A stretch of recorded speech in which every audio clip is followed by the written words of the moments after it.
Hey traders! Today, we're diving into one of the most popular momentum indicators, Relative Strength Index, or RSI.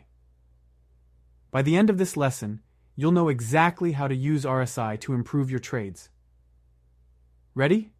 Let's get started. RSI measures the speed and strength of price movements, helping us see whether an asset is overbought or oversold. Think of it as a gauge for market momentum.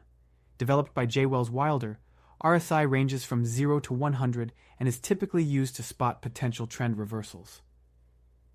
If RSI is high, it means buyers are in control. If it's low, sellers are dominant.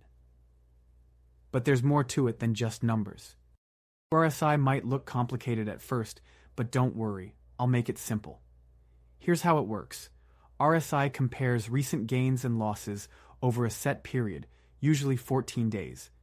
It then converts this data into a number between 0 and 100. When RSI is above 70, it suggests the asset might be overbought. Below 30, it could be oversold. But wait, just because RSI reaches these levels doesn't mean price will reverse instantly. Smart traders use RSI along with other tools to confirm their trades. We'll explore that soon, so stick with me. One of the biggest mistakes traders make with RSI is thinking overbought means sell and oversold means buy. Not so fast. When RSI goes above 70, it tells us that the asset is in strong bullish momentum, but it doesn't mean it will crash immediately. Likewise, RSI below 30 signals weakness, but price can stay low for a while in a downtrend.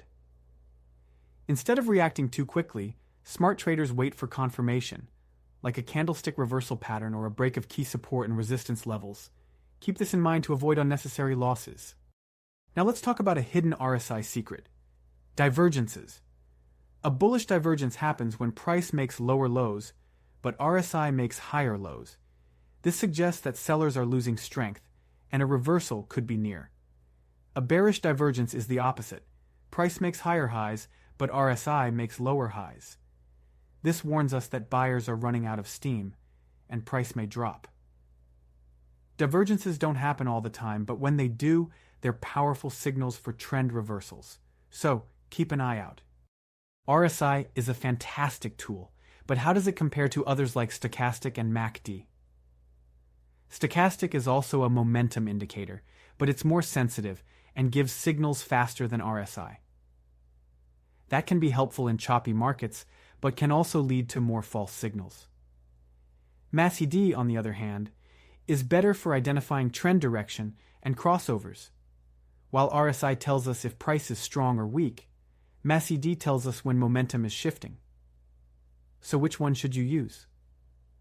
That depends on your trading style. Many traders combine RSI with MACD for stronger confirmation. Try different setups and see what works best for you. RSI works even better when combined with other trading tools.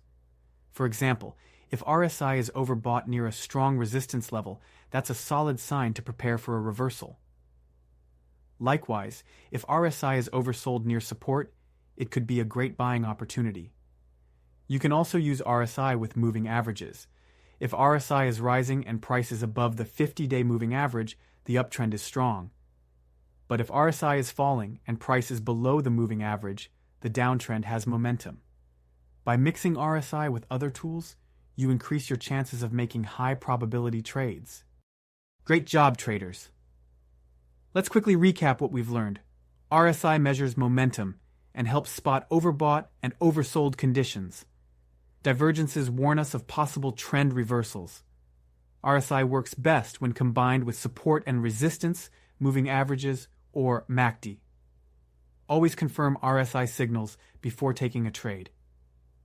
Pipdemy is here to help you trade smarter. Keep practicing, and I'll see you in the next lesson.